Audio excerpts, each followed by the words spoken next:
야구야구 김영준입니다. 이번에 열리는 WBC의 가장 진심인 팀은 세인트루이스 카디널스입니다. 골드슈미트, 아레나도, 웨인라이트, 마이콜라스가 미국 대표로, 타일러 오닐이 캐나다 대표로, 안드레 팔란테가 이탈리아 대표로, 지오바니 가에고스가 멕시코 대표로, 헤네시스 카브레라가 도미니카 대표로, 이반 에레라가 파나마 대표로, 토미 에드먼이 한국 대표로, 라슨 우빠가 일본 대표로 무려 10명이 7개국 대표로 참가하기 때문입니다. 누빠를 대표팀에 포함시킨 일본은 원래 스티븐 콴이 참가할 계획이었습니다. 하지만 콴은 일본계인 어머니가 일본 여권을 보유하고 있지 않아 출전이 무산됐습니다. 너 이탈리아계 맞지? 그래, 열심히 하자 라고 하면 이탈리아의 경우 벌랜더, 콜, 놀라, 머스그로브, 갤런이 선발을 이루고 니모, 알론소, 리조, 리얼무토, 베닌텐디, 갈로 등으로 타선을 만들 수 있는 WBC는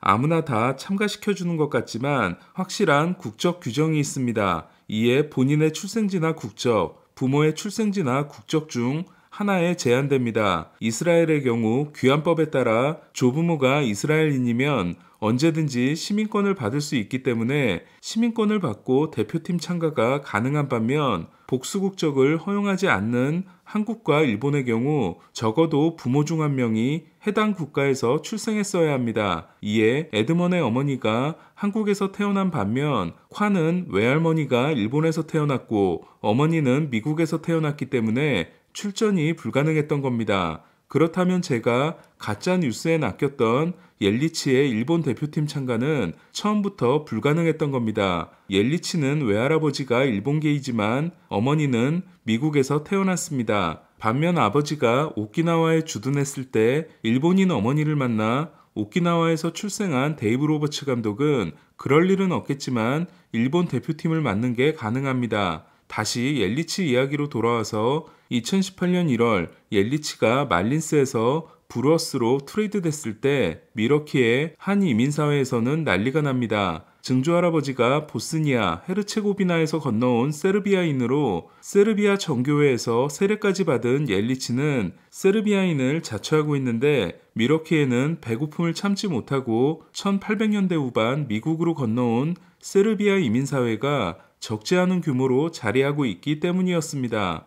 블라디 디박에 이어 노박 조코비치를 사랑했던 이들은 옐리치를 보기 위해 시즌 티켓을 구입합니다. 다저 스타디움에서 40분 거리에서 성장한 옐리치는 외 증조부인 프레드 게르케가 NFL 하프백, 디펜시브백 출신으로 램스 시절 헬멧에 장난으로 그린 순양의 뿔이 램스의 로고로 채택이 되고 한 해 코가 3번이나 부러진 후 페이스 마스크를 처음으로 만들어 쓰는 등 의미 있는 족적을 남긴 사람이었습니다. 마이애미 대학에 진학할 예정이었던 옐리치는 자신을 23순위로 지명한 말린스와 치열한 협상 끝에 마감 시한 2분을 남겨놓고 슬롯머니 126만 달러를 넘어서는 입단 보너스 170만 달러에 합의합니다. 2014년 옐리치는 좌익수로 골드글러브를 따냈고 그에 합류한 이치로로부터 경기 전 준비 요령을 배운 2015년에는 3할 타율을 기록합니다. 그때까지만 해도 옐리치는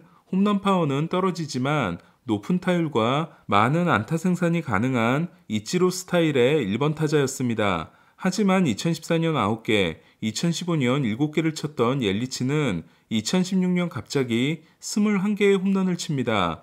그해 말린스의 타격 코치로 부임한 베리 본즈 덕분이었습니다. 본즈는 옐리치가 파워를 손해보고 있다며 공이 홈플레이트 안으로 들어오기 전에 타격할 것을 지시합니다. 히팅 포인트를 당기라는 이야기였습니다. 옐리치가 어느 정도 적응을 하자 본즈는 더 앞으로 당기도록 합니다. 옐리치는 본즈와의 훈련을 통해 간결한 스윙으로 라인 드라이브에 해당되는 각도를 만들어낼 수 있게 됐고 그러자 홈런과 장타가 폭발합니다. 공의 중심에서 살짝 아랫부분을 때려냄으로써 백스핀이 걸린 라이너 타구에 대해 옐리치와 본즈는 백스핀 미사일의 이름을 붙여줍니다. 하지만 옐리치와 본즈의 동행은 오래가지 않았습니다. 본즈를 컨트롤할 수 없었던 매팅리 감독이 본즈를 쫓아내지 않으면 자신이 관두겠다고 했기 때문이었습니다.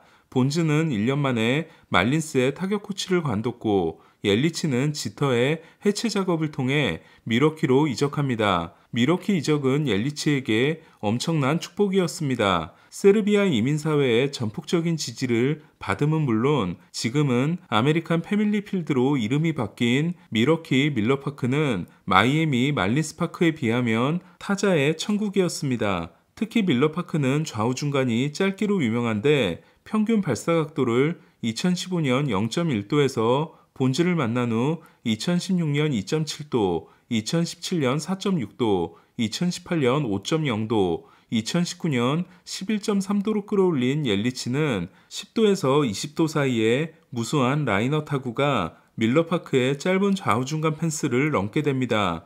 옐리치가 2018년, 2019년 2년 동안 때려낸 80개의 홈런은 84개인 트라웃과 83개인 수아레스에 이은 메이저리그 3위였으며 그러면서도 정확성이 더 좋아진 옐리치는 내셔널리그에서는 1998년, 1999년 레리 워커 이후 처음으로 2년 연속 타격왕이 됩니다. 2018년 리그 MVP가 된 옐리치는 타율, 출루율, 장타율에서 모두 1위였던 2019년에 밀워키가 포스트 시즌 진출에 성공하고 파울 타구에 무릎 반월판이 깨지는 부상으로 시즌을 조기 마감하지 않았다면 벨린저를 제치고 MVP 2연패도 할 수 있었습니다. 라이언 브론을 대신해 간판으로 내세울 선수가 필요했던 밀워키가 마이애미와 맺은 6년 4,775만 달러 계약이 1년 남아있는 옐리치에게 9년 2억 1,500만 달러 계약을 준 건 이상한 일이 전혀 아니었습니다. 하지만 옐리치의 시대는 허무하게 끝나고 맙니다. 휴스턴의 사인 훔치기가 탄로나고 비디오 분석실을 폐쇄한 조치에 대해 공개적으로 우려를 표명했던 옐리치는 2020년 타율 2할 5리, OPS 0.786이라는 최악의 부진을 경험합니다. 옐리치의 이전 두 시즌 OPS는 2018년이 1.000, 2019년이 1.100이었습니다. 사람들은 옐리치를 의심하기 시작합니다. 2019년 월드시리즈에 대해 다르비슈는 내가 못해서 진 거라고 하면서도 가끔 의심이 가는 순간은 있었다고 합니다. 그리고 옐리치가 자신을 상대하는 영상에서 시선을 다른 곳으로 돌리는 행동을 한 것에 대해 의심스럽다는 트위터 글을 올리게 됩니다. 이에 대해 옐리치는 널 상대할 때 도움은 필요 없다며 발끈했고 둘은 숙적 아닌 숙적이 됩니다. 다르비슈는 다저스로 트레이드되기 전 마지막 등판이었던 말린스전에서 10점을 내주는 최악의 경기를 했고 말린스가 다르비슈의 티핑을 찾아냈다는 소문이 경기 후 돌게 됩니다. 휴스턴은 양아치스럽게도 이를 이용해 우리가 다르비슈의 티핑을 알고 있다는 소문을 월드시리즈 중 내게 됩니다. 당시 말린스 소속으로 다르비슈를 상대로 홈런을 쳤던 옐리치는 다르비슈와 설전을 벌이고 2년 후 다르비슈의 슬라이더 영상에 대해 다르비슈를 상대할 때는 도움이 필요하다는 위트 있는 글을 남김으로써 다르비슈에게 화해의 손길을 내밀게 됩니다. 옐리치가 사인 훔치기를 했던 게 아니냐는 의혹이 다르비슈로 인해 생기긴 했지만 대부분의 사람들은 옐리치의 2020년 부진이 단축 시즌과 비디오 분석실의 급작스러운 폐쇄로 인해 일시적으로 일어난 일로 생각합니다. 하지만 2018년, 2019년 2년 동안 기록한 조정 OPS 171이 190인 트라웃 다음이었던 옐리치는 2020년 110에 이어 2021년 101에 그치고 맙니다. 2019년 130경기 44개였던 옐리치의 홈런 수는 2019년이 탱탱볼 시즌이었다고는 하나 2021년 117경기 9개로 폭락하게 됩니다. 2021년 시즌 내내 자신을 괴롭힌 허리 부상에서 탈출한 옐리치는 지난해 154경기에 출전했고